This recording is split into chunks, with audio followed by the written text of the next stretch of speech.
Chapter 9: Investing in Investment Funds. What if I told you many professional investors with expensive offices, massive research teams, advanced financial education, and years of experience still struggle to consistently beat the market? Sounds surprising, right? Because most people assume professional investing automatically means better results. But Benjamin Graham asks a very uncomfortable question in Chapter 9 of The Intelligent Investor. If investing professionals are so skilled, why do so many investment funds underperform over time? And honestly, this chapter becomes even more relevant today because modern investing culture constantly sells people the idea that more complexity, more predictions, and more expertise automatically create better outcomes. But Graham believed intelligent investing is often much simpler than people think, and sometimes simple strategies outperform emotional complexity. Part 1. What are investment funds? Benjamin Graham discusses investment funds, which are essentially pools of money managed by professionals. Instead of individuals selecting investments themselves, people give money to fund managers who invest on their behalf. Today, this includes mutual funds, index funds, ETFs, and professionally managed portfolios. Now, honestly, investment funds can be useful. They provide diversification, convenience, professional management, and easier access to markets. For many people, this reduces stress significantly. Because not everyone wants to analyze businesses constantly, study financial reports, or actively manage investments every day. And Graham understood that, but he also gives an important warning.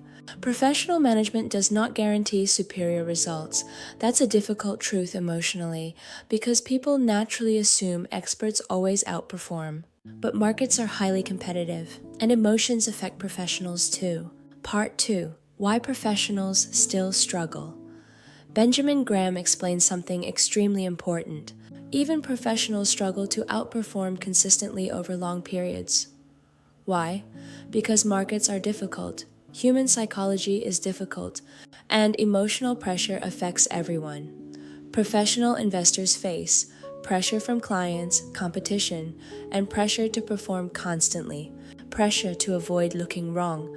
And sometimes these pressures encourage short-term emotional behavior. For example, a fund manager may know patience is important. But if clients panic during market downturns, the manager may feel forced to react emotionally too. Or managers may chase trends because they fear underperforming competitors temporarily. Again, human psychology affects financial behavior. Graham reminds readers that intelligence alone does not eliminate emotional pressure, and honestly, this lesson feels timeless today because modern financial media constantly promotes predictions, excitement, fast-moving trends, and emotional reactions. But intelligent investing often rewards patience more than excitement. Part 3. The hidden cost of fees. One of the most important ideas in this chapter is fees. At first, fees may seem small. A percentage here, a management cost there. But Graham warns that fees quietly compound over time. This becomes extremely important long-term because compounding works both ways. Investments compound, but costs compound too. For example, imagine two investors earning similar returns. One pays significantly higher fees every year. Over decades, those fees may reduce enormous amounts of wealth. Many underestimate this because the losses happen slowly, quietly, almost invisibly. Again, Benjamin Graham constantly teaches investors to think long-term, not emotionally, not temporarily, long-term. And honestly, that mindset alone separates intelligent investing from emotional decision-making. Because emotional investors often chase excitement, promises, hype, and aggressive predictions, while intelligent investors pay attention to cost, discipline, consistency, and long-term efficiency. Part 4. Why simple investing often works better. This chapter quietly challenges something modern culture loves: complexity. People often believe more complicated strategies, more market predictions, and more activity must produce better results. But Benjamin Graham repeatedly shows that simplicity often works surprisingly well. Why? Because simplicity reduces emotional mistakes. Simple strategies are easier to maintain, understand, and stick with during stressful periods. Meanwhile, complicated emotional strategies often collapse under pressure.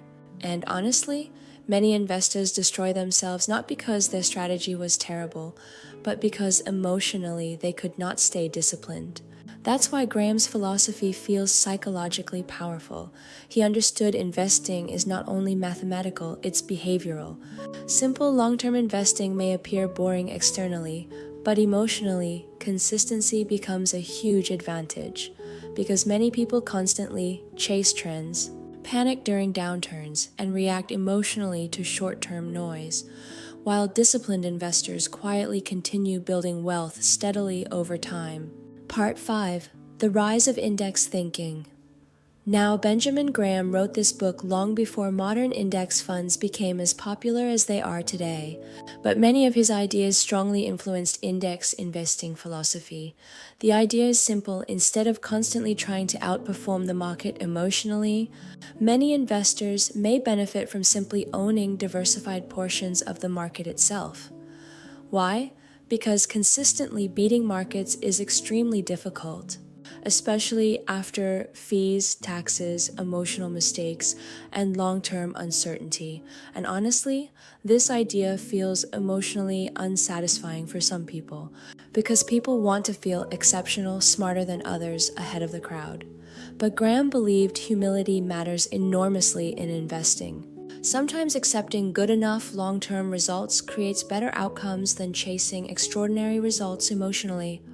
Again, discipline over ego, patience over excitement, consistency over intensity.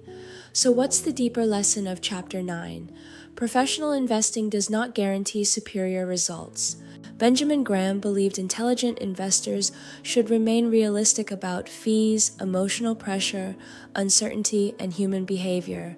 Success is not about complexity. Sometimes simplicity, discipline, and long-term consistency outperform emotional overconfidence. That lesson may be more important today than ever before. Because modern investing culture constantly pushes people toward emotional intensity, but Graham's philosophy remains calm, rational, and deeply patient. Next chapter, we'll talk about financial advisors, who to trust, why predictions are often unreliable, and how intelligent investors can avoid becoming emotionally dependent on other people's opinions. See you in the next chapter.